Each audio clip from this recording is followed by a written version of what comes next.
You wake up with a headache that won't go away. Then a lump under your arm, the size of an egg, turning black from the inside. Within 3 days, you're dead. Nobody around you can explain why.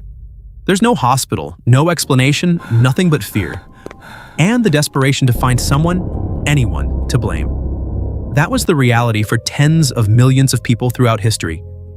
And every era faced its own version of this nightmare, still not understanding what was actually killing them or how long it would keep happening. The Black Death. In 1347, Genoese ships docked in Sicily carrying something far worse than cargo. The crew was dead or dying, covered in dark blotches. Within a few years, the disease swept across all of Europe, killing between 30% and 60% of the entire continent's population. People had no idea the culprit was a bacterium carried by fleas living on rats. They blamed the air, sin, the stars, and tragically, they also blamed each other. Entire cities burned down neighborhoods belonging to religious minorities, accused of poisoning wells.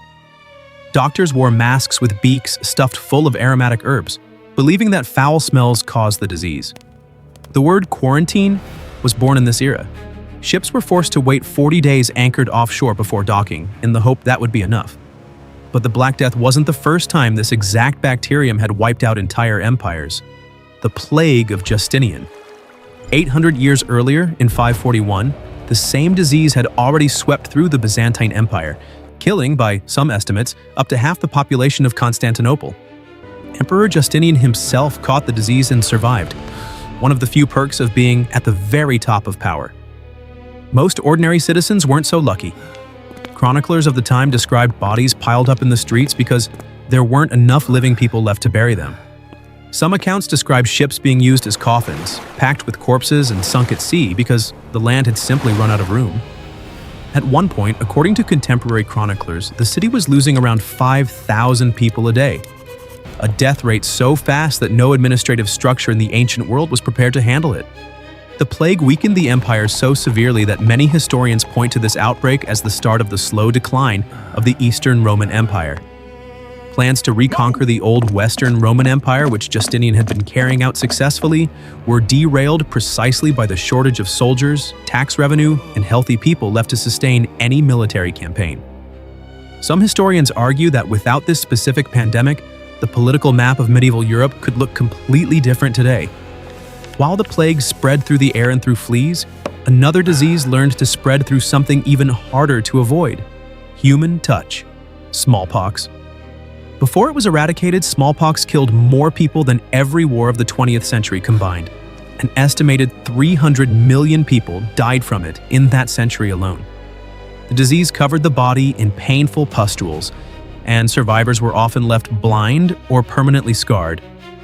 When European explorers reached the Americas, they brought smallpox along with them. And for indigenous peoples who had never had any contact with the virus, the impact was devastating.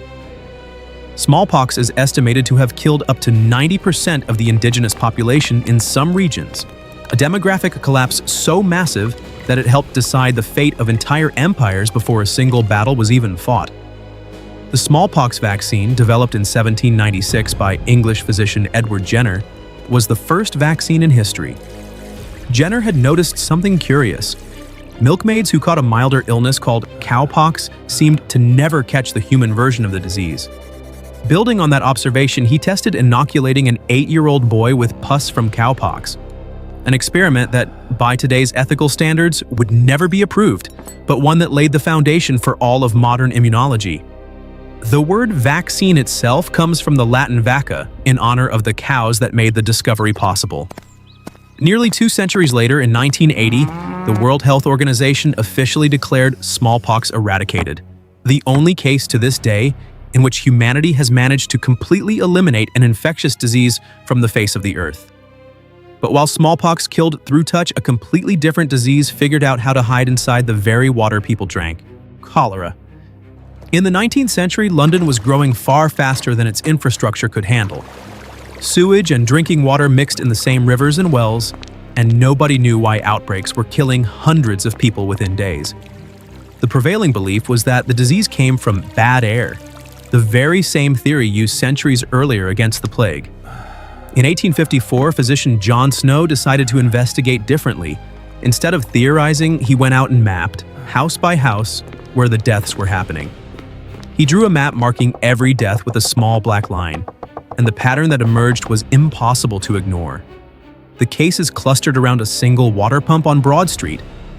Snow interviewed residents, cross-referenced data from a nearby brewery whose workers barely got sick at all because they drank more beer than water, and presented his findings to the local parish council. He convinced the authorities to remove the handle from that pump, a simple, almost symbolic gesture, and the cases nearly stopped overnight. It was one of the first major triumphs of modern epidemiology, decades before germ theory as we know it even existed. Snow didn't even know exactly which microorganism caused the disease. He only knew, based on data, where it was originating from. And that alone was enough to save thousands of lives. Even so, cholera still kills to this day in regions without adequate sanitation. An uncomfortable reminder that the disease was never truly defeated, only contained wherever the infrastructure to do so exists. While cholera hid in the water, the deadliest disease of the 20th century would arrive through the air disguised as a simple flu. The Spanish flu. In 1918, near the end of World War I, a new virus began spreading among exhausted soldiers packed into crowded trenches. Unlike most strains of flu, which mostly kill the very young and the very old, this strain was brutally effective against healthy young adults. The victim's own strong immune system would turn against the body itself in a reaction called a cytokine storm. The Spanish flu is estimated to have infected a third of the world's population and killed between 50 and 100 million people, more than the war that helped spread it, and more than any other recorded pandemic in history up to that point. Some military hospitals reported soldiers who woke up perfectly healthy in the morning and were dead by nightfall, a respiratory collapse so fast that doctors at the time simply didn't have the clinical vocabulary to describe it. The name Spanish flu is misleading. Spain, being neutral in the war, didn't censor its press, so it was the only country freely reporting the epidemic's real numbers, creating the false impression that the outbreak had started there. In fact, evidence suggests the disease may have first emerged at a military camp in the United States months before any public news about it ever circulated. Entire cities shut down schools, theaters, and churches. In parts of the United States, shaking hands as a greeting was banned outright. And despite all of that, the pandemic vanished almost as quickly as it appeared, leaving surprisingly little trace in popular memory compared to the true scale of its destruction. But not every deadly epidemic needed a virus carried through the air. Some traveled through something as small and ordinary as a mosquito bite: yellow fever.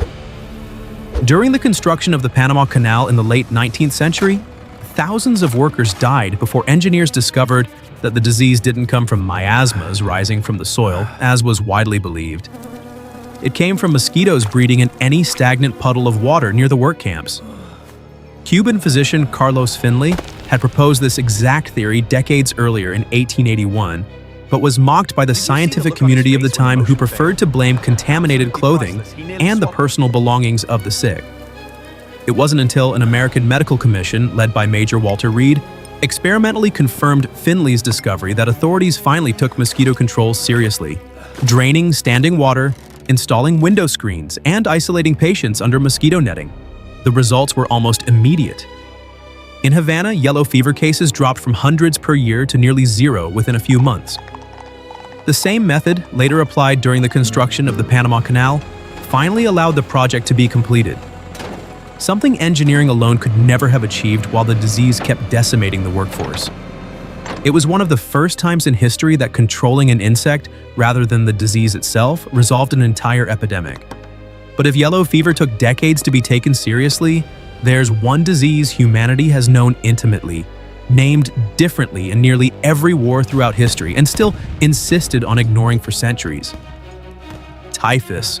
Spread by lice that multiply in overcrowded, unhygienic conditions, typhus always found the perfect environment in the darkest places humanity has ever created: packed prisons, war camps, immigrant ships, and later, concentration camps. The disease causes extremely high fever, delirium, and a characteristic rash across the body, and, left untreated, killed between 10% and 40% of those infected. During Napoleon's invasion of Russia in 1812, typhus killed more French soldiers than any single battle fought during the entire campaign. An army of over 600,000 men was reduced to a fraction of that size before it even faced the brutal Russian winter. Victims not of the enemy, but of lice hidden in their uniforms. The disease's popular nicknames in different places, jail fever or ship fever, reveal exactly where it thrived most. Any closed, filthy, overcrowded space where nobody had the means to wash. The solution, once finally discovered, wasn't a miracle cure. It was simply clean water, frequently changed clothing, and eliminating the lice. An epidemic that had wiped out entire armies of soldiers was, in the end, defeated by soap. And that's exactly the pattern connecting all of these diseases, no matter how different they look on the surface. The plague, smallpox, cholera, the flu, yellow fever. None of them were defeated just by science identifying the guilty microbe. Each one only retreated once humanity stopped searching for a scapegoat and started searching for the actual mechanism. The flea, the water, the mosquito, the contact. Some of these diseases have all but vanished. Others still circulate quietly in parts of the world without sanitation, without vaccines, without attention. And the most disturbing part isn't that humanity has lived through so many different forms of epidemic throughout history. It's that almost every single time, the answer was already available long before it was accepted. It just took centuries for someone to work up the courage to point at the wrong water pump, the stagnant puddle behind the camp, or the louse hiding in the seam of a uniform. Science, in the end, almost always arrived after fear did. And fear, historically, always needed someone to blame before it could accept a mechanism instead.